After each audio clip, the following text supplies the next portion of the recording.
यहाँ पर मेरे साथ deputy CM doctor Dinesh Sharma ji, केंद्रीय खेलकूद और सूचना प्रसारण मंत्रालय के मंत्री और प्रदेश के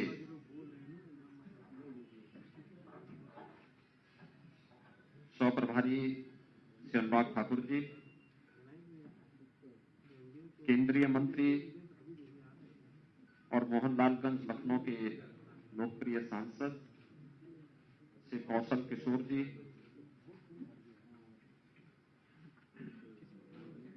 भारतीय जनता पार्टी के प्रदेश के महामंत्री और मुख्यालय के प्रभारी श्री गोविंद नारायण शुक्ल जी,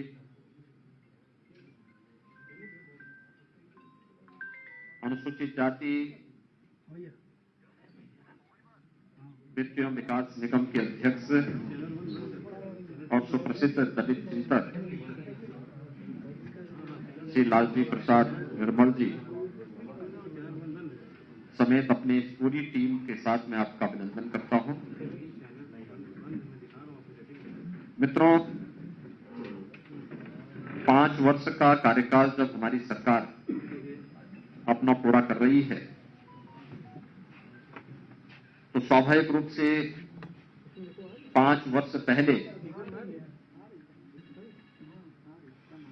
जब उत्तर प्रदेश विधानसभा चुनाव प्रारंभ हो रहे थे उस समय उत्तर प्रदेश की जनता के सामने भारतीय जनता पार्टी ने कुछ संकल्प लिए थे। उन संकल्पों की दिशा में पिछले 5 वर्षों में भारतीय जनता पार्टी नेतृत्व की सरकार ने क्या कुछ किया है उसकी रिपोर्ट देना भी ये मेरा परम दायित्व है और अपने उसी परम दायित्व का निर्वहन करने के लिए आज हम सब यहां पर मैं अपनी टीम के साथ आपके बीच में उपस्थित हुआ हूं।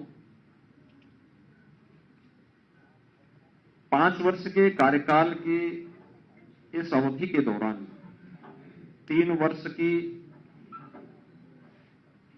एक यात्रा हमारी वह है जिसमें निर्विघ्न रूप से प्रदेश सरकार ने प्रदेश की छवि को बेहतर तरीके से आगे बढ़ाया। लेकिन अगले 2 वर्ष वैश्विक महामारी कोरोना एक चुनौती बनकर के न केवल हमारे सामने बल्कि पूरी दुनिया की मानवता के सामने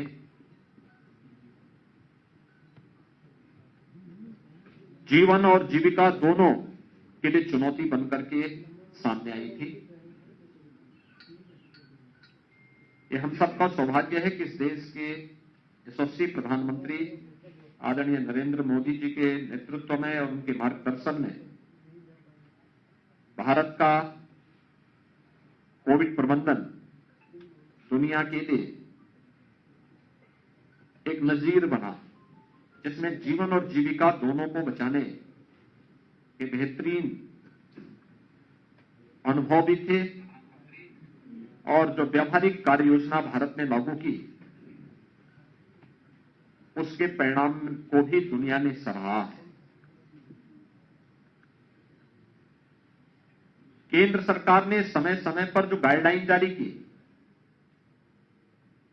प्रधानमंत्री जी व्यक्तिगत रूप से प्रत्येक राज्यों के साथ संवाद भी रखते थे और वीडियो कॉन्फ्रेंसिंग के माध्यम से भी उन्होंने राज्यों के मुख्यमंत्रियों के साथ उप राज्यपालों के साथ लगातार संवाद बनाए रखा।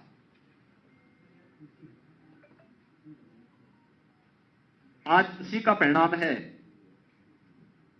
कि देश की सबसे बड़ी आबादी का राज्य उत्तर प्रदेश कोविड प्रबंधन में देश के लिए सबसे बेहतरीन परिणाम देने में भी सफल रहा।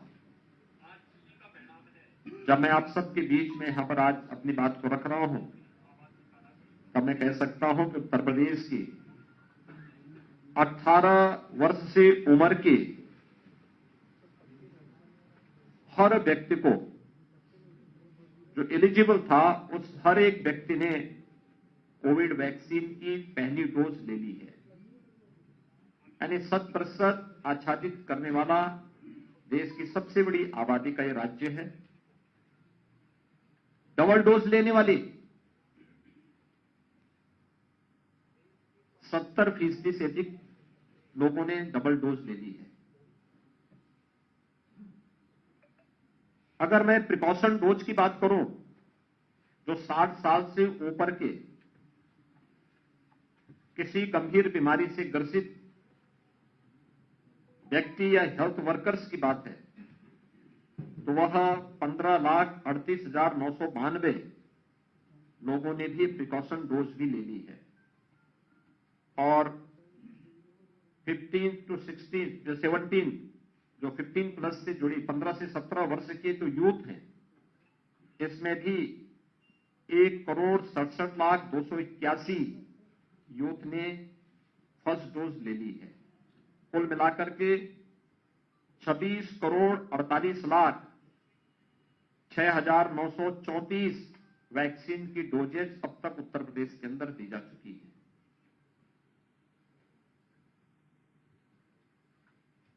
प्रथम वेव को सफलतापूर्वक नियंत्रित करने के बाद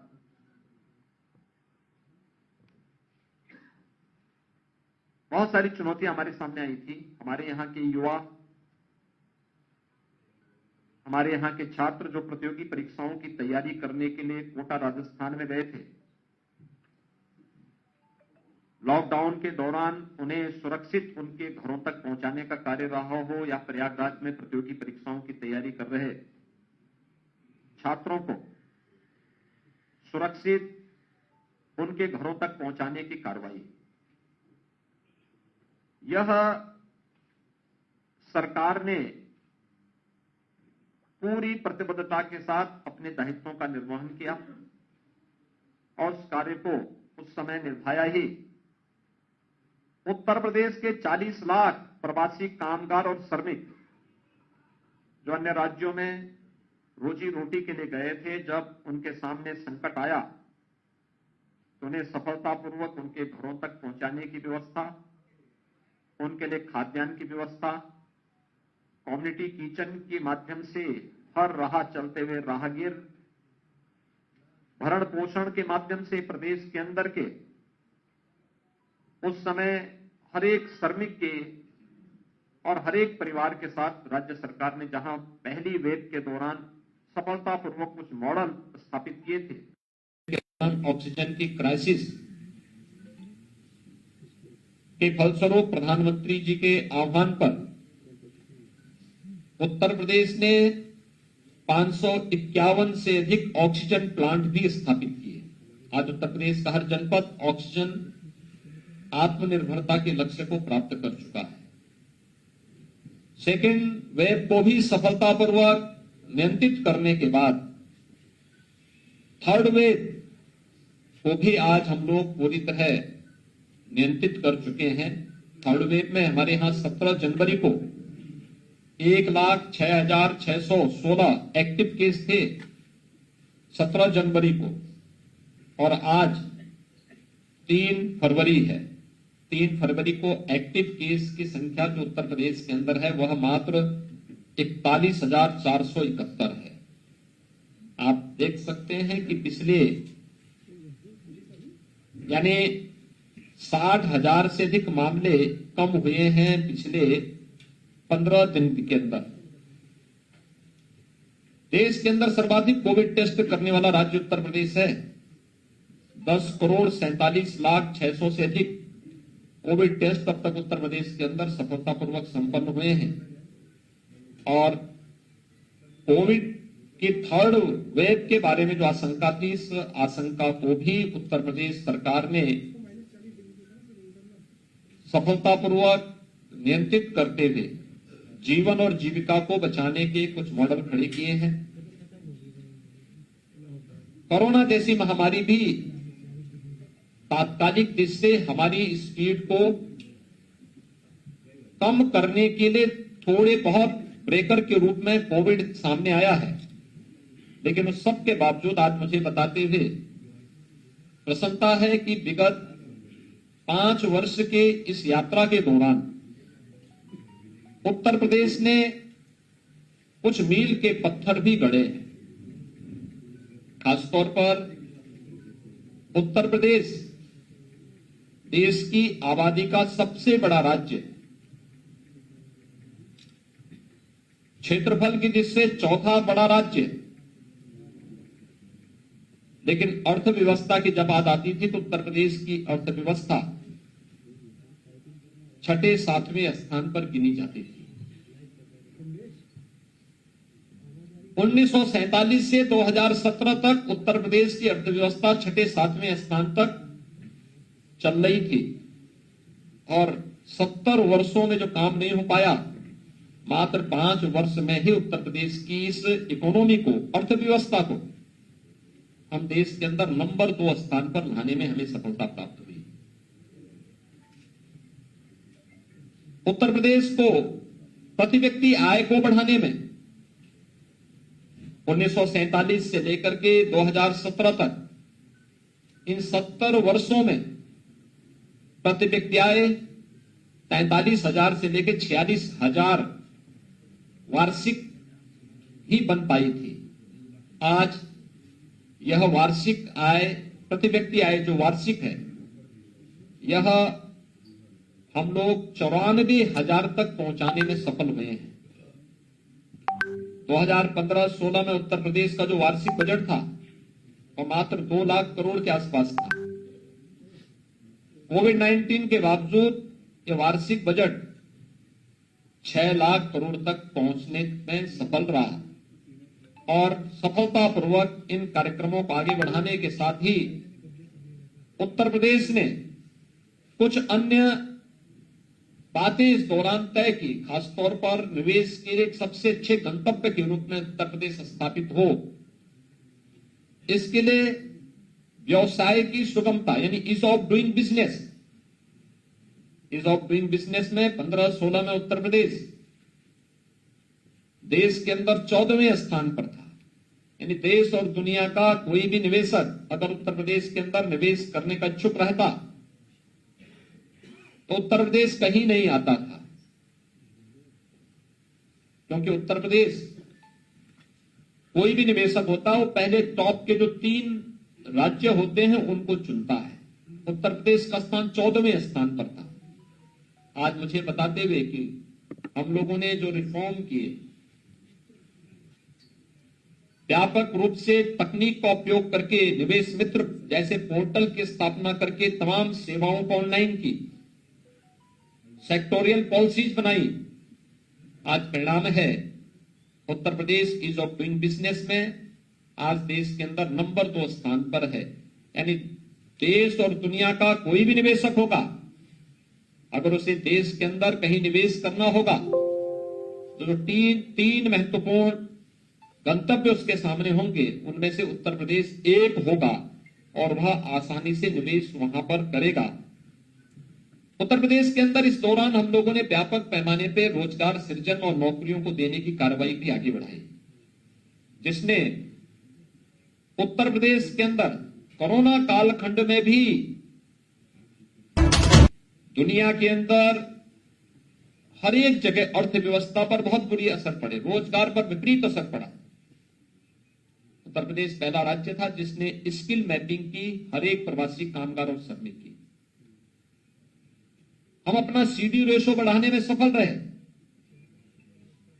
जिस राज्य में बैंकों में जमा जमा प्रदेश की पूंजी के अनुपात में 41% लोग ही लोन ले पाते थे, उस राज्य में यह बढ़कर के लगभग 57 से 60% तक पहुंचा है। सीडी रेशो को हमने बढ़ाया। एमएसएमई सेक्टर में व्यापक पैमाने पर लोन उपलब्ध करवाया, ट्रेनिंग के कार्यक्रम चलाए, तकनीक को बढ़ाया और जब देश की प्रतिष्ठित संस्था ने इस सीएमआई ने जब उत्तर प्रदेश की अनएम्प्लॉयमेंट रेट की तुलना की तो 16-17 में जो लगभग 18% था, आज वह 3% पर आया है। यह किसी भी राज्य के लिए और उत्तर प्रदेश जैसे राज्य के लिए एक उपलब्धि कही जा सकती है। मित्रों, इसमें बहुत कुछ सरकार ने इन 5 वर्षों में डबल इंजन की भारतीय जनता पार्टी की सरकार ने किया है, लेकिन ये यात्रा जो प्रारंभ हुई है यहीं पे संतुष्ट करने वाली नहीं होनी चाहिए। इसमें प्राप्त होने वाली सफलता हमें आगे बढ़ने के लिए तो प्रेरित करेगी, लेकिन उससे हम प्रफुल्लित होकर के आत्मसंतुष्टि लेकर के बैठ जाएं, इससे काम नहीं चलने वाला है। उत्तर प्रदेश आखिर नंबर 1 स्थान पर क्यों नहीं प्राप्त कर सकता? देश का अग्रणी राज्य क्यों नहीं बन सकता? अगर आबादी की दृष्टि से उत्तर प्रदेश देश का अग्रणी राज्य है, नंबर 1 का राज्य है, तो फिर अर्थव्यवस्था की दृष्टि से भी, प्रति व्यक्ति आय की दृष्टि से भी उत्तर प्रदेश देश की नंबर 1 की अर्थव्यवस्था और उत्तर प्रदेश की प्रति व्यक्ति आय भी नंबर 1 क्यों नहीं हो सकती? इस दिशा में प्रयास किए जाने की दिशा में सरकार ने जो अपना रोड मैप तैयार किया है, उसी दिशा से आज मैं यहां पर इस पीसी के साथ आपके साथ जुड़ रहा हूं। लेकिन ये चीजें जो हमें सफलता भी प्राप्त हुई है, इसके लिए सरकार को प्रयास करने पड़े, और उसमें सबसे पहला सेक्टर था, वो था सुरक्षा का, कानून व्यवस्था का। ये भी उत्तर प्रदेश है। इस उत्तर प्रदेश में पुलिस रिफॉर्म के बाद एक सपना था, तो इस बारे में कोई सोचता ही नहीं था, क्योंकि सत्ता में आने के बाद पुलिस लोगों के लोक कल्याण का और राज्य की छवि को सुधारने का माध्यम नहीं, बल्कि व्यक्तिगत स्वार्थों के एजेंडे का हिस्सा हो जाता था, और परिणाम सबके सामने है। उत्तर प्रदेश में पुलिस बल में भर्ती नहीं हो पाती थी। लगभग 1.5 लाख पुलिस की भर्ती सफलतापूर्वक उत्तर प्रदेश के अंदर इस दौरान हुई। पारदर्शी तरीके से हुई, कोई भेदभाव नहीं हुआ। 86,000 पुलिस कार्मिकों को इस दौरान, जो उनके वर्षों से लंबित प्रमोशन थे, उन प्रमोशन को भी इस दौरान संपन्न किया गया। और प्रदेश के अंदर जिस भर्ती पर उच्च न्यायालय ने रोक लगाई थी, इन सबको, उन सभी कमियों को दूर करते हुए पारदर्शी और ईमानदार भर्ती की प्रक्रिया के माध्यम से हमने इन कार्यक्रमों को संपन्न किया। पुलिस के आधुनिकीकरण की दिशा में प्रयास किए। पुलिस वेल इक्विप्ड हो, तकनीक से भरपूर हो, और हम उसे अत्याधुनिक सुविधाओं से युक्त कर सकें। पुलिस लाइन नहीं थी, बहुत सारी जगह थाने के भवन नहीं थे, उनके पास साधन नहीं थे।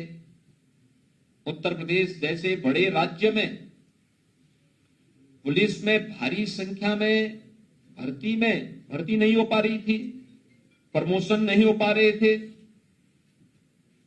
तकनीक का दूर दूर से संबंध नहीं रह गया था। अगर मैं साइबर पुलिसिंग की बात करूं तो उत्तर प्रदेश जैसे राज्य में 75 जनपद हैं,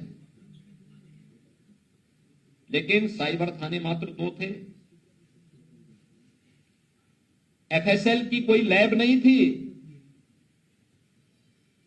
फॉरेंसिक जांच के लिए तो हमें दूसरे राज्यों पर निर्भर रहना पड़ता था, या फिर मोबाइल वैन को चला करके उसकी खाना पूर्ति होती थी। आज उत्तर प्रदेश देश के उन राज्यों में है जो अपने यहां फॉरेंसिक इंस्टीट्यूट के निर्माण की कार्रवाई को भी आगे बढ़ा दिया है। 18 रेंज हैं, सभी रेंज में फॉरेंसिक लैब की स्थापना की कार्रवाई को आगे बढ़ा दिया है। 6 फॉरेंसिक लैब हमने क्रियाशील कर दी हैं और इस कार्रवाई को तेजी के साथ आगे बढ़ाते हुए जब महिला सशक्तिकरण की बात होती है, 1947 से लेकर के 2017 तक उत्तर प्रदेश पुलिस बल जो देश के सिविल पुलिस का सबसे बड़ा बल है, इसमें महिला पुलिस कार्मिक मात्र 10 यानी जितनी थी आज उसके ठीक 3 गुना है। यानी 5 वर्ष में उसके 3 गुना महिला पुलिस कार्मिकों को भर्ती किया गया, उनकी ट्रेनिंग हुई, वे अपनी सेवाएं राज्य को दे रही हैं, महिला सुरक्षा का एक सशक्त नमूना प्रस्तुत कर रही हैं और उसका परिणाम है कि उत्तर प्रदेश की सभी ग्राम पंचायतों में अब हम लोगों ने महिला पुलिस बीट अधिकारी की तैनाती भी कर दी है। उत्तर प्रदेश पहला राज्य है